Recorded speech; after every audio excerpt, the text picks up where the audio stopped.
Good afternoon. Now, we have three brains that allow us to go from thinking to doing to being. Each brain is its own individual biocomputer with its own anatomy and own circuitry, its own physiology and chemistry. They even have their own history as well as their own sense of time and space. Now, the first brain, the neocortex, it's the newest brain in evolution. It's that walnut-shaped structure that sits on the outside with all of its folds and valleys in yellow there. It's the newest, the most evolved, and highly specialized in human beings. Right under the neocortex is called the limbic brain, the chemical brain, the emotional brain, or the mammalian brain. It's about the size of a lemon, and it's responsible for regulating internal chemical order. Right in the back of the brainstem there in red is called the cerebellum, the reptilian brain. It's the oldest brain in evolution. It's the seat of the subconscious mind. Now, your brain is made up of about 100 billion neurons. If you took 100 billion sheets of paper and stacked them on top of each other, it would be 5,000 miles high. That's the distance from Los Angeles to London. Now, nerve cells possess the unique ability to store and communicate information between each other. So your neocortex, your thinking brain, is the seat of your conscious awareness. You're listening to me right now with your neocortex. And what the neocortex loves to do is to gather information. And every time you learn something new, you make a new synaptic connection in your thinking brain. That's what learning is. Learning is forging new connections. And every time you learn something new, your brain physically changes. So you read a book on how to ride a bicycle, you read a book on how to build a doghouse, you read a book on how to dance the salsa, how to cook French cuisine, how to become successful, how to be a better parent. And your brain literally upscales its hardware to reflect a new level of mind. The principle in neuroscience says this: nerve cells that fire together wire together. And as you begin to learn new information, you biologically wire that information into your cerebral architecture. So if learning is making new synaptic connections, then remembering is maintaining and sustaining those connections. And just like any relationship, the more you communicate, the more bonded you become. And neurons are exactly the same way.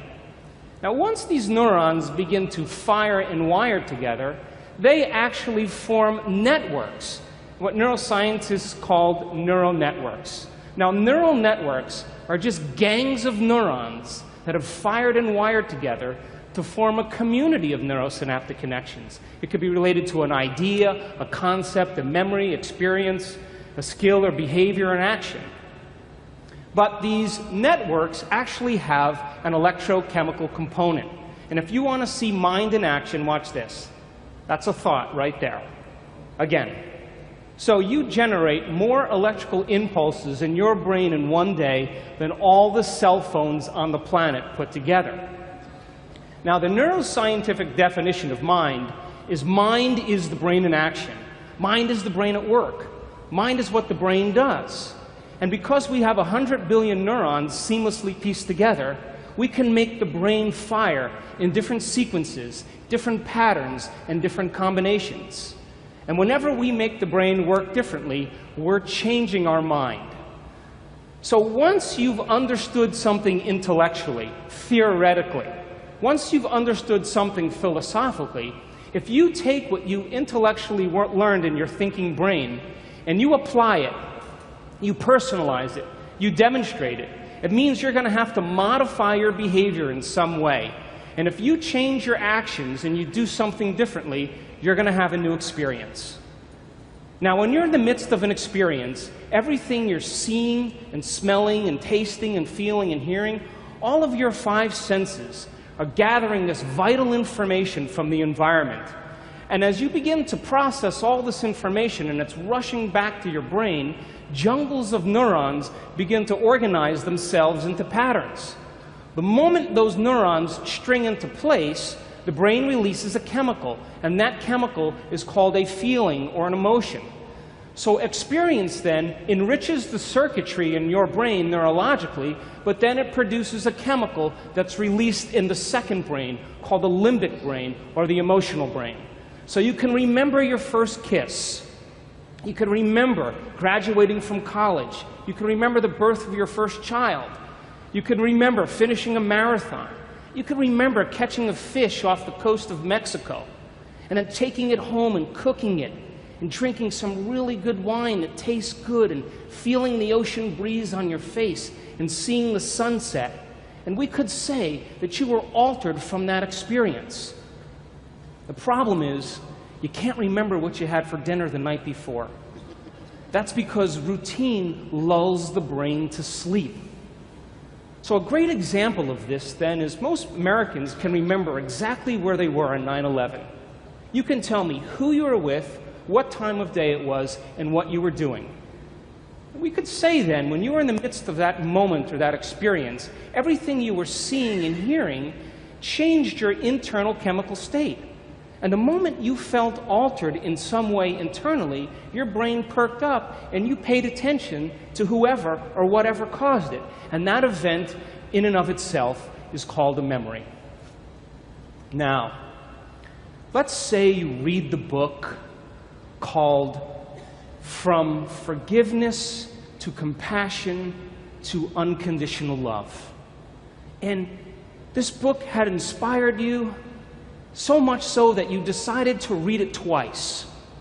And as you began to review this information in your mind and contemplate on it and self-reflect, you begin to cause those neurons to form into networks to reflect a new level of mind. You find yourself in the shower thinking about it. You're driving to work and you're contemplating these concepts. You begin to talk to your friends about what you learn, and you're beginning to develop long-term relationships in those neurons. And all of a sudden, you're moving around your office and you're saying, you know, you need to be more compassionate, you know? Wow. And someone else, you say, you need to forgive. Everybody is impressed with your knowledge.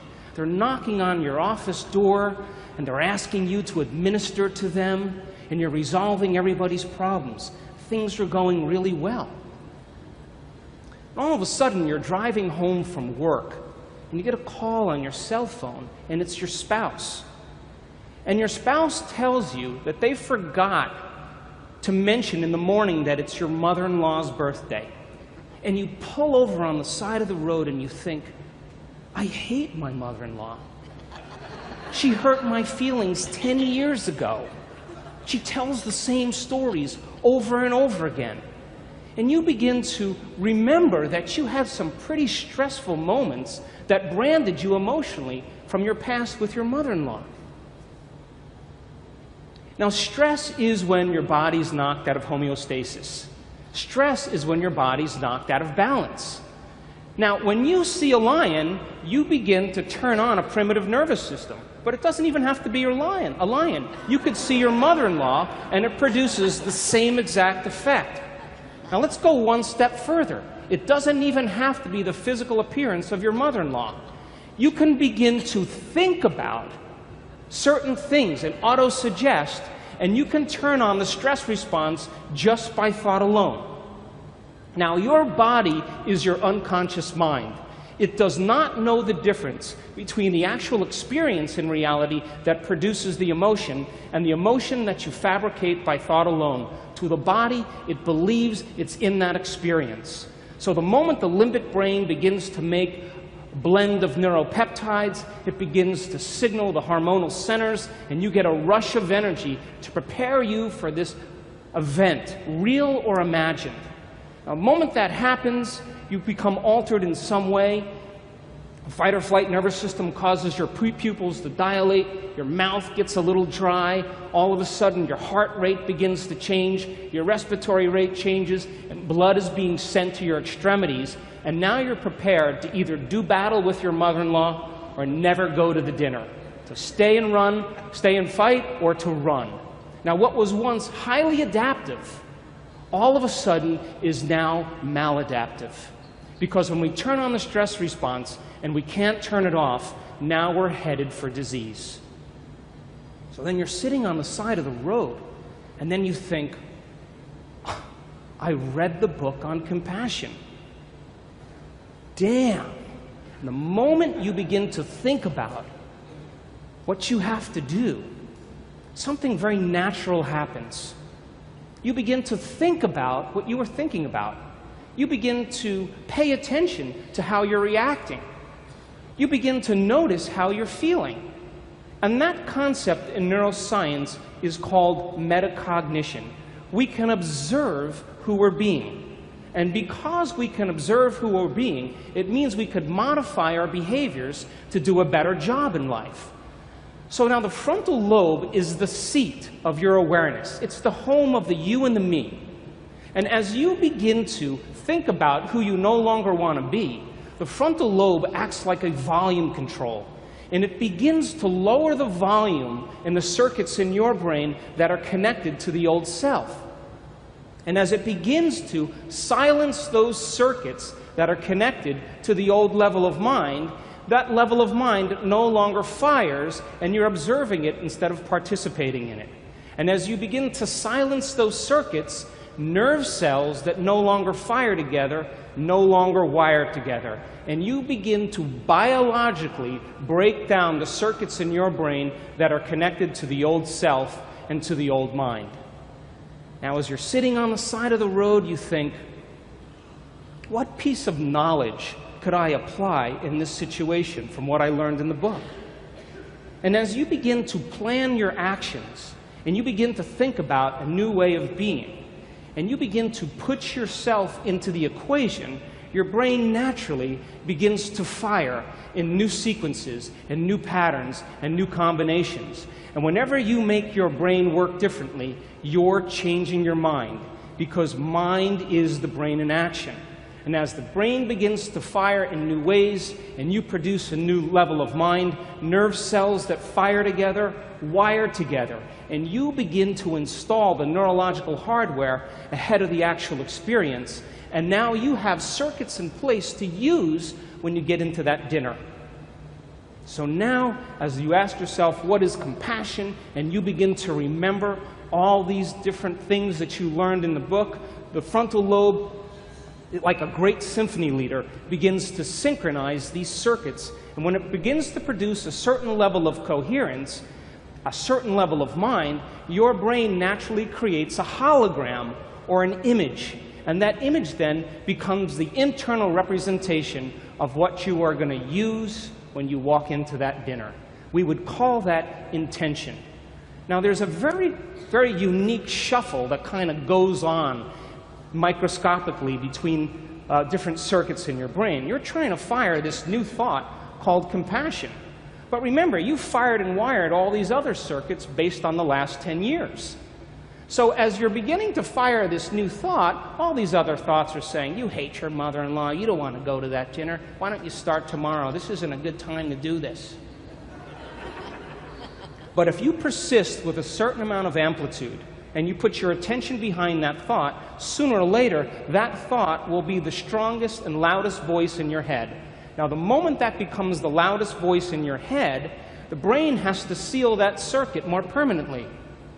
So when the action potential is firing down the neuron from the presynaptic cleft to the postsynaptic cleft, there's a glue that seals the circuit called neural growth factor, and it travels in the opposite direction. But there's only a certain amount of that neural growth factor to go around. So it starts to steal the glue from the neighboring circuits.